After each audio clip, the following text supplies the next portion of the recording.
అన్నమయ్య జిల్లా మదనపల్లిలో ఎంపీ ముందుగా పెద్దిరెడ్డి మిథున్ రెడ్డి అన్న పిలుపు మేరకు, అలాగే ఇక్కడ సమన్వయకర్తగా ఉన్నటువంటి విసారణ పిలుపు మేరకు ఇవాళ వెన్నుపోటు దినంలో పాల్గొనడం జరిగింది. అంటే 1994 ఎన్నికల తర్వాత శ్రీ నారా చంద్రబాబు నాయుడు గారు ఆయన సొంత మామగారు అయినటువంటి నందమూరి తారక రామారావు గారికి వెన్నుపోటు పొడిచారట అని అప్పట్లో మేము విన్నాం. అంటే ఇప్పుడు మా వయసు ఉన్న వాళ్ళం అప్పుడు విన్నాం. అప్పటి నుంచి ఇప్పటి వరకు కూడా, అంటే మొన్న జరిగినటువంటి 2024 ఎన్నికల తర్వాత ప్రజలకి ఆయన పొడిచిన వెన్నుపోటుతో సహా కలిపి ప్రత్యక్షంగా చూస్తున్నాం. చంద్రబాబు నాయుడు గారు అంటే వెన్నుపోటు అంటే చంద్రబాబు నాయుడు గారు.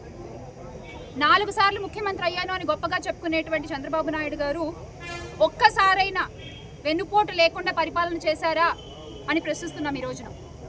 ఈ రోజున దేని నుంచి మొదలు పెట్టాలి అర్థం కావట్లేదు. అంటే పసికందుల దగ్గర నుంచి రక్షణ కల్పించలేని ఈ కూటమి ప్రభుత్వం ఆడపిల్లలకి పొడిచిన వెన్నుపోటు దగ్గర నుంచి మొదలు పెట్టాలా?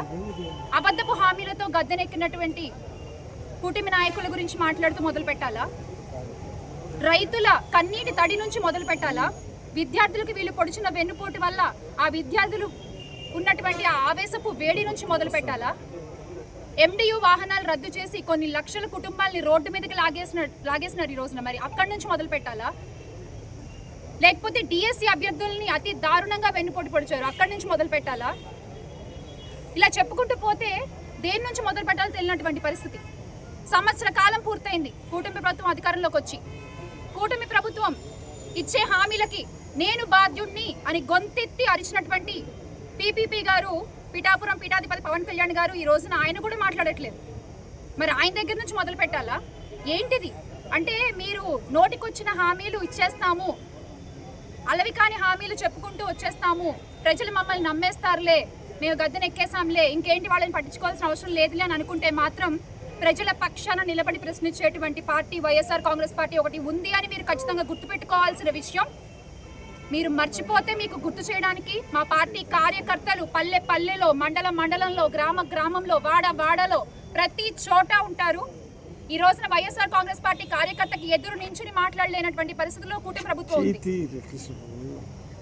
ఈ రోజున 10వ తరగతి విద్యార్థులకు కూడా అంత దారుణంగా మోసం జరిగింది. వాళ్ళని బడికెళ్లే పిల్లల్ని కూడా వెన్నుపోటు పొడిచింది ఈ కూటమి ప్రభుత్వం. ఈ రోజు అసలు అవినీతి గురించి చెప్పుకున్నట్లయితే కోట్ల విలువ చేసే భూమిని 99 పైసలు కట్టబెట్టేస్తున్నారు.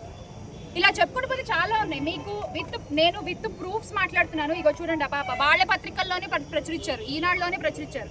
ఈ పాప 10లో ఫెయిల్ అయ్యి సబ్జెక్టు పునఃమూల్యాంకనంలో 96 మార్కులు తెచ్చుకుంది. కానీ ఈ పాపకి అప్పటికే IITలో అప్లై చేసుకునేటువంటి టైం అయిపోవడం వల్ల ఇప్పుడు ఆ పాపకి అడ్మిషన్ లేదు. మార్క్సే కనుక కరెక్ట్గా దిద్దుంటే కనుక ఆ పాప భవిష్యత్తు ఈరోజు ప్రశ్నార్థకంగా ఉండేదా? ఆ పాపకి నచ్చిన కోర్సు నచ్చిన టైంకి జాయిన్ అయ్యేది మీరు కరెక్ట్గా పేపర్లు దిద్దుంటే. ఈ రోజున పేపర్లు ఇలా తప్పు దిద్దారు కదా అని జగన్మోహన్ రెడ్డి గారు ప్రశ్నిస్తే లోకేష్ గారు చాలా హాస్యాస్పదంగా దానికి రిప్లై పెట్టారు. ఒక విద్యాశాఖ మంత్రిగా ఉండి మీరు ఇవ్వాల్సిన రిప్లై అది